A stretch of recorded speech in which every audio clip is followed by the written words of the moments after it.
Nous sommes toujours en émission spéciale dans le campus de Saint-Omer, dans la bibliothèque universitaire plus précisément, pour suivre une série d'interventions sur le thème Entreprendre et travailler en 2020, organisée par la CAPSO, la communauté d'agglomération du pays de Saint-Omer. Alors aujourd'hui, je suis toujours accompagné de mes deux acolytes, David et Hugo. Bonjour. Et j'ai surtout la chance et l'honneur de recevoir Monsieur Abiassi, le directeur de l'ICITCO.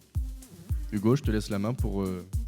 Merci Félix. Alors, Monsieur Abiassi, tout d'abord, merci d'être autour de cette table avec nous. Et première question, très simple, pourquoi ce salon Entreprendre et travailler en 2020 ?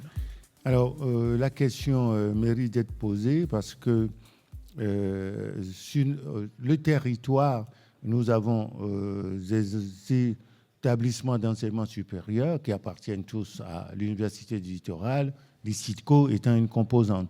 Et vous avez des entreprises qui accueillent nos étudiants en stage, et vous avez les autorités territoriales, il y a la CAPSO. Et c'est une première, c'est-à-dire réunir toutes ces différentes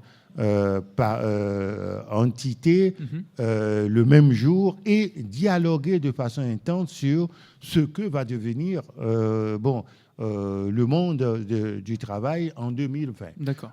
Comme vous le savez, en termes d'insertion professionnelle, il n'y a que deux voies. C'est ce que je m'évertue à dire à mes futurs managers. Il n'y a que deux voies dans la vie, où vous travaillez pour autrui, ou vous travaillez pour vous-même. Pour vous-même, oui, d'accord. Donc, comme il n'y a que deux voies, on sent de plus en plus que la nouvelle génération démarre tôt l'entrepreneuriat, contrairement à ce qui se faisait par le passé. D'accord. Donc, on essaye, à travers ce salon, de sensibiliser, voire d'approfondir ce que deviennent les métiers de demain, ce que deviennent les entrepreneurs d'aujourd'hui et de demain, puisque votre génération, la génération Y, voire Z, démarre l'entrepreneuriat plus tôt. D'accord. Et dans quel contexte?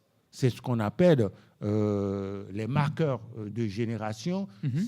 Votre marqueur dominant, c'est la digitalisation. Oui, bien sûr. Et on essaye de faire venir les entreprises pour nous parler des changements qui se produisent dans leur entité. D'accord, oui. On fait venir les autorités territoriales qui participent au débat, puisque c'est eux qui soutiennent cet événement, et les étudiants et les chefs d'établissement qui viennent pour découvrir les nouveaux espaces de travail et tout ce que nous allons découvrir tout au long de la journée. D'accord.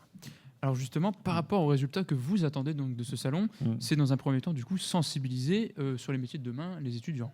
Mais les résultats sont multiples parce que si je prends le jeune qui étudie, il est désormais conscient que il peut choisir la voie de l'entrepreneuriat et dans ce cas, comment je me prépare à cela, il va choisir la voie du salariat, mais il va découvrir que les modes de travail changent. D'accord, et oui. qu'il va falloir qu'il se prépare à être prêt pendant sa scolarité. Ce n'est pas au terme de la scolarité qu'il va dire comment va évoluer le monde du travail. Il le découvre. Donc c'est une occasion inespérée pour lui.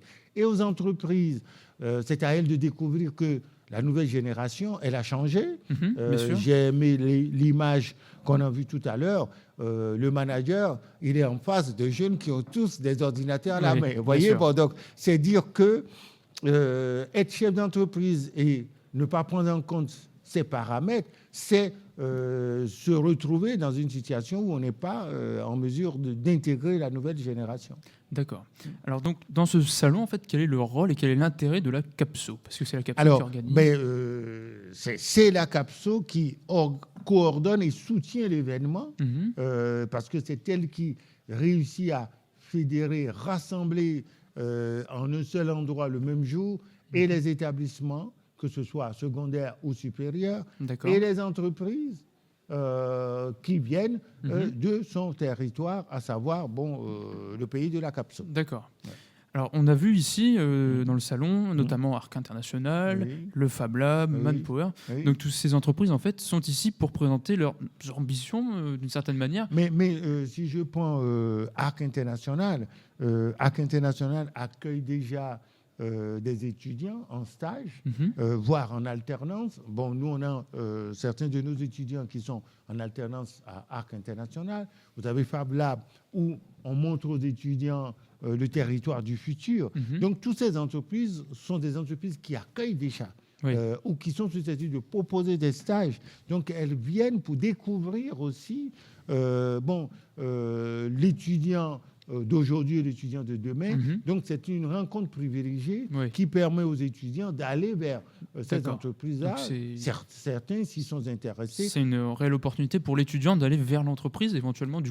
Donc, ce sont des opportunités dans les deux sens. L'étudiant va directement vers ces entreprises qui sont susceptibles de recruter soit pour des stages, soit pour d'alternance. Et l'entreprise, en une journée, a une population non négligeable d'étudiants qui arrivent en une seule journée sur le stade. Donc tout le monde y trouve son compte.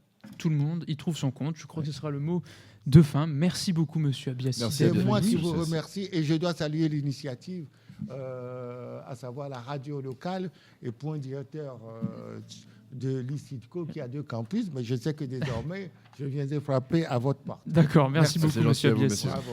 On vous retrouve très vite sur la radio web de l'UT du Littoral Côte d'Opale. À très vite.